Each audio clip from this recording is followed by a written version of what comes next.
이전 정부에서 혈세 7조 1천억 원을 투입한 대우조선해양의 구조조정. 막대한 혈세를 쏟아부은 만큼 대우조선의 생산은 국가 경제를 좌지우지한다 해도 과언이 아닌데요. 새 정부에서 대우조선의 운명은 어떻게 될까요? 앵커 리포트입니다.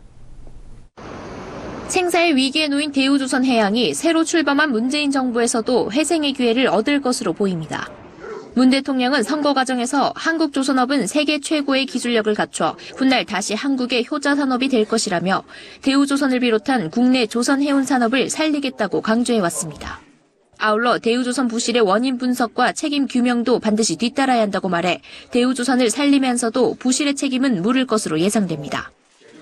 금융당국과 KDB 산업은행, 대우조선 경영진 등이 책임의 대상이 될 것으로 보입니다.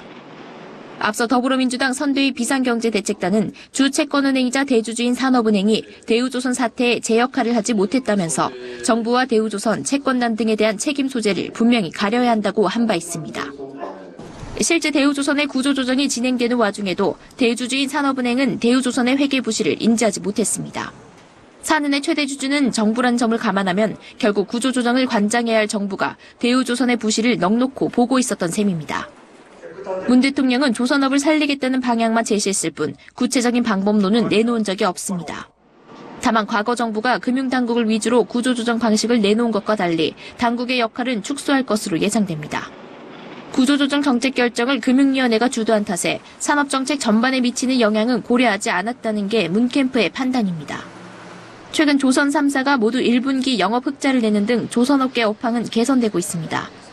하지만 반짝 호황에 취해 구조조정을 게을리하면 결국 국제 경쟁력은 뒤떨어지고 말 것이라는 지적이 나옵니다. 서울경제TV 양한나입니다.